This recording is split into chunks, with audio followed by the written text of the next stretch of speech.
Bonsoir à tous. Et si cette tournée des usines, passage obligé de nos candidats, servait à quelque chose? On peut tenter d'en faire le pari dans un pays qui continue pourtant de trembler face à la mondialisation. Une chose est sûre, les ouvriers et salariés des entreprises en difficulté font vraiment la une de la campagne. Ils sont donc au cœur de ce nouveau débat présidentiel.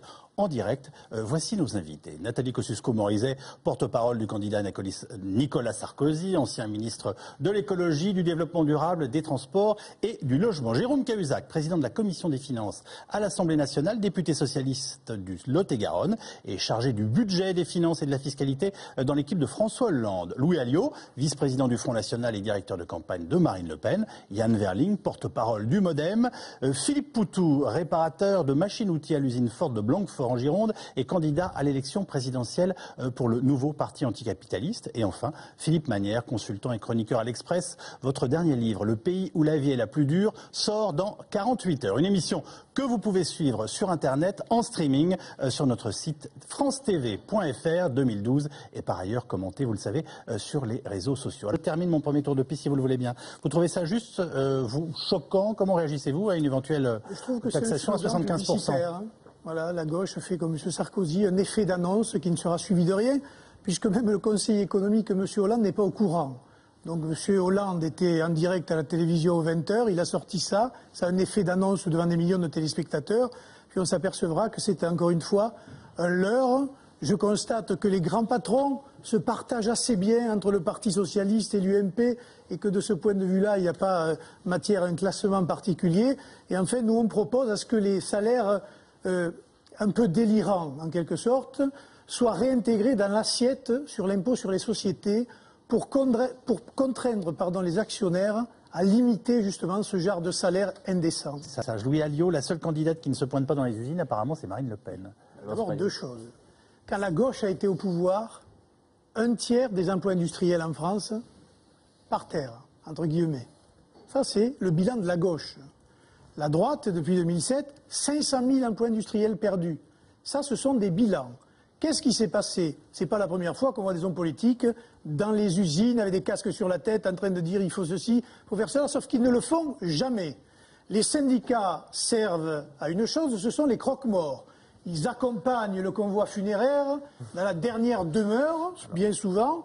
Et nous, et c'est là, c'est critiquable, M. Calvi, Marine Le Pen, aujourd'hui, dans les sondages est créditée d'un taux de vote important chez les ouvriers, et pourtant, elle ne peut pas aller, il faut que quand même les téléspectateurs le sachent, elle ne peut pas aller dans les usines parce que ça lui est interdit, vous entendez, interdit, en France, 21e siècle, en démocratie, par des organisations syndicales qui ne représentent pratiquement plus rien. 7% des salariés. Donc, pardonnez-moi, à ma question qui est pourquoi n'y va-t-elle pas, vous me répondez parce qu'elle est interdite d'entrer. Exactement, par les syndicats, par les autres partis. Et donc elle est obligée, ce qu'elle fait d'ailleurs, et on l'a vu sur les images, de faire les sorties, c'est-à-dire à la sortie, distribuer des tracts aux ouvriers, ou aller à la sortie des usines pour rencontrer les ouvriers, les employés, mais elle ne peut pas C'est ce qu'elle a fait notamment à Sochaux.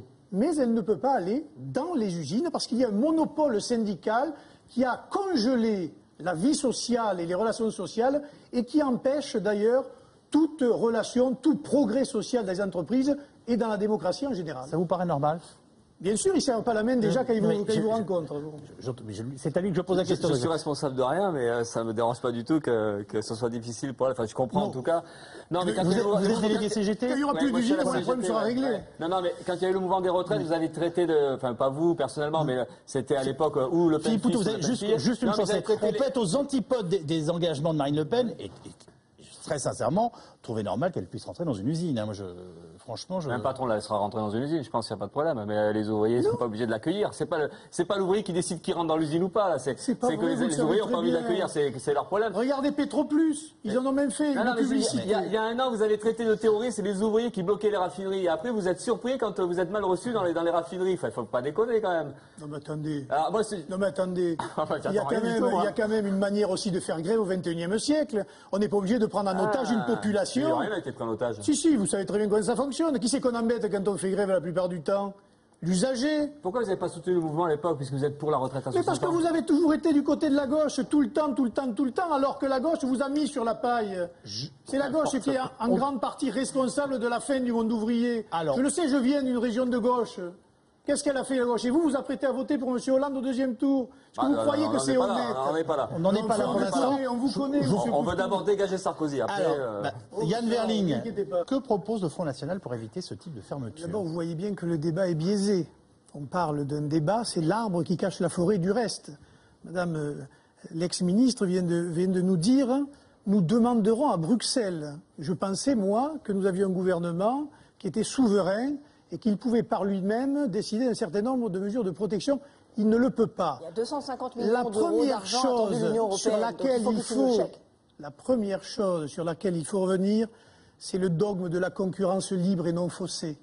Parce que, au nom de cette loi divine dorénavant, on n'a plus le droit d'intervenir dans les affaires de notre propre pays avec des aberrations. Nous en sommes là aujourd'hui. Le président de la République, ce matin, dit il faut que j'arrive à convaincre Bruxelles. Ça paraît aberrant. Le général de Gaulle doit se retourner dans sa tombe. Parce que si un président de la République qui se représente au suffrage de l'ensemble des Français n'est pas capable souverainement de prendre une décision pour sauver des emplois sur son propre territoire, il y a là manifestement un problème démocratique grave qu'il faudra bien que le peuple français tranche, ce que ne veut pas d'ailleurs M. Sarkozy, puisqu'il ne veut pas mettre le fameux nouveau traité européen au vote du suffrage universel français. Le traité européen a peu de rapport avec les questions industrielles. Tout est lié, chère madame, tout est lié, et notamment le problème du carcan européen.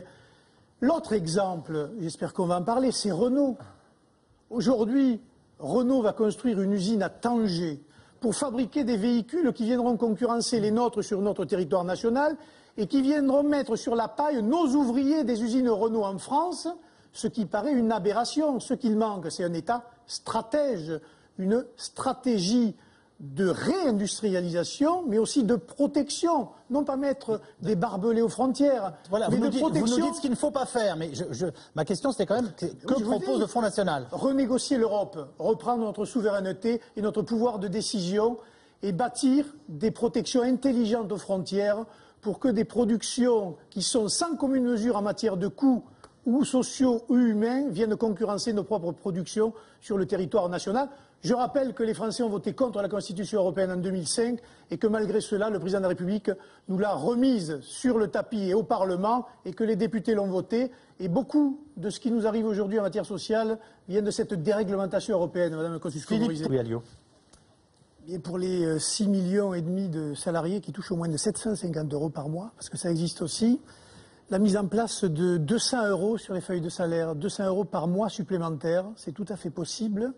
C'est chiffré, ça permettrait aux employeurs de ne pas avoir de charges supplémentaires, ce serait pris en charge par l'État et ce serait compensé par une contribution sociale à l'importation qui représente à peu près 15 milliards d'euros de gains par an, plus la TVA, plus le chômage qui diminuera et la relance de la consommation.